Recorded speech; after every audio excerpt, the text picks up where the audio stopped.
Good afternoon, D&D TikTok and barbecue TikTok and beyond, and welcome to Roll for Barbecue. Let's get it done. Happy Friday, y'all. Let's dig in the mini barbecue grill to see what type of dice we're using today. And it looks like we're using our white duck dice. Not a bad choice. As always, this series is inspired by the popular Roll for Sandwich series by AdventuresinAardia. Well, the dice have been tossed. There we are, and now it's time to roll for meat. 9, wife's choice. What are we doing? Do oddities again. All right, let's roll oddities. 3, frog legs. Oh yeah, that's a good one. We went to our local market and got some frog legs. We're using 4 segments today. We got some prep work to do. There it is. The unexpected thing about frog legs is they have a lot of meat on them, so they're great for eating. What you doing out here with all this ass? Double cheeked up. And now it's time to roll for binder. 3, chili oil.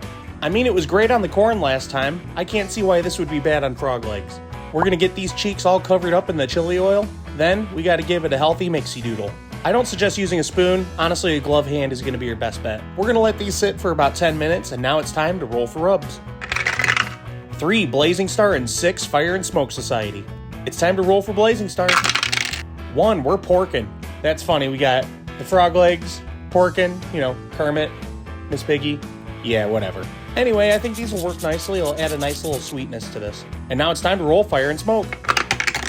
8, we got Potato Slayer. This stuff is absolutely killer on potatoes. It's got all the deliciousness that you like to add on your potatoes. Like salt, herbs, all the good stuff. We're definitely coating both sides and letting them rest. And now it's time to roll for wood. We got Post Oak in the house. All right, let's see what type of grill we're working with today. 2, the Char Griller Grand Champ XD. You guys know the grill. We're gonna start it off with some supersized Royal Oak charcoal, and let's see if we can get that string off just right. Oh, that's so great. Yeah, scream. No greater feeling. All right, we're gonna load up the side box with some charcoal, then throw a tumbleweed on the bottom. Let's test out our flame saver. There it is, and get it started. Took about 3 seconds to get it started, and we got our coal ready to go. Once it's ready, we're gonna hit it with some wood. We're smoking this on the Char Griller Grand Champ XD series. We want these to be 145 degrees. And now it's time to roll Wild Magic. Poutine. We haven't done that one yet. All right, guys, I'm a bad Canadian. All I had was tater tots. Sorry.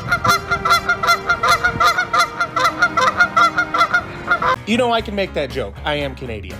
We got our cheese curds down. We're gonna do potatoes, cheese curds, then put the gravy on the top. Are these authentic cheese curds? I wish, but that's all I had at Meijer. Then we're gonna hit it with that gravy. How does it taste on its own? Absolutely delectable. It's gorgeous. But we gotta save it for some frog legs. We got these all cooked up, and we're gonna remove some of those muscle segments. Toss them on top. There we are. Then we're gonna top it off with a little more gravy. All right, let's click those tongs. It's time for the D20 sauce roll. 9, Killer Hogs. And it looks like we're throwing down some of the barbecue sauce. Not only is it sweet, but it has a good spice behind it. We're gonna put a little drizzle on top, then admire what we just did. Oh boy. I mean, it looks good, but how does it taste? All right. I think this is honestly the most American thing I could really think of. I've literally put barbecue sauce on Canadian poutine. It's definitely not bad, guys. Don't knock it until you tried it. The only weird thing, honestly, it's the frog legs. It's a very different texture on top of the potatoes and everything else. On its own, the frog legs, really good. They have a nice little sweetness, some spiciness. You can't really beat it. But that's not how we rate everything around here. Altogether, I think we're gonna give this one a solid 7.9 out of 10, and we're gonna call this Canadian Kermit. And just like that, folks, that's episode 162. Be sure to like, follow, share, and subscribe, and as always, we'll see you guys at the next barbecue.